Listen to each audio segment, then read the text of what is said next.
Most news you see on television is controlled by just 6 corporations: GE, Disney, News Corp, Viacom, Time Warner, and CBS. Toss in PBS and make it an unlucky 7. In 1983, there used to be 50 slices to that pie. Why does it matter? It means corporations control almost everything you see on TV. Forget about radio. FM radio is mostly entertainment driven, and if they do news at all, it's perfunctory.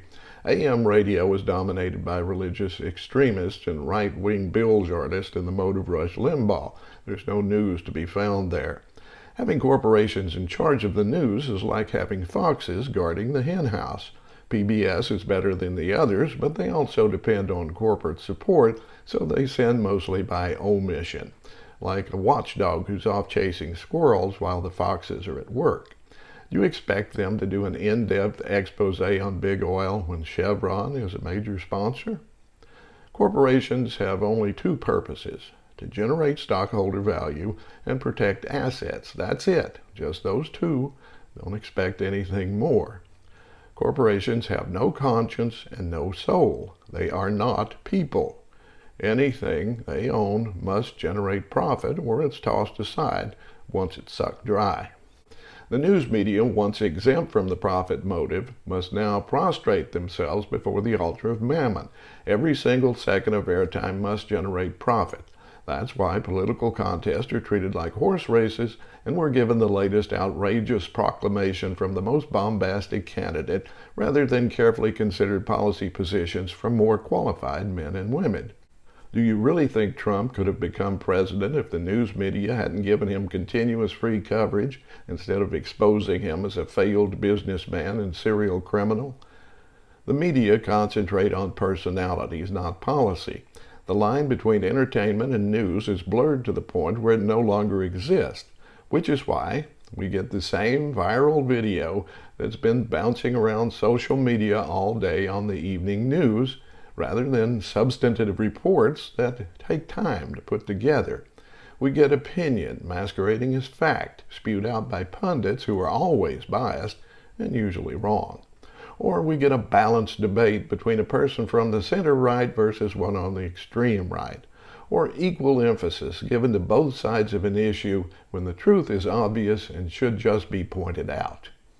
The cable networks are the worst offenders, as we have recently seen, with Fox News hosts admitting under oath they shamelessly spread the big lie about election fraud.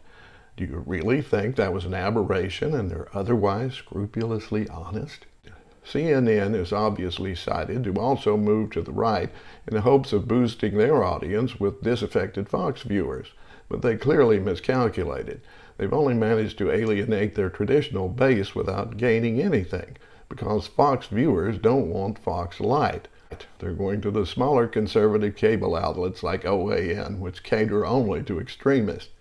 That leaves the broadcast networks. They may have forgotten it, but broadcast media are required to operate in the public interest. We, you and me, own the broadcast spectrum. The networks don't. We're their landlord, and we have the right to evict them if they're not acting in a responsible manner, which they aren't. I say make them do what they're supposed to do or boot them out of the way and let someone else do it. A while back, when I was living in a major metropolitan area, I watched as the dominant local TV station allowed many of its older employees to retire and be replaced with news readers who had much more eye appeal, even though they couldn't find a news story if they were locked in a cage with it. Each of these venerable news people were celebrated in turn on the evening news as they made their exit, and I guess since none of them complained about it, they received generous retirement packages. I certainly don't blame them. I'd probably take the money and run too, rather than be ground up and spit out by the corporate shredder. Why does it matter? Because soon there'll be no one left who even remembers the days of Murrow, Cronkite, Huntley and Brinkley, Walters, Reasoner, and Severide.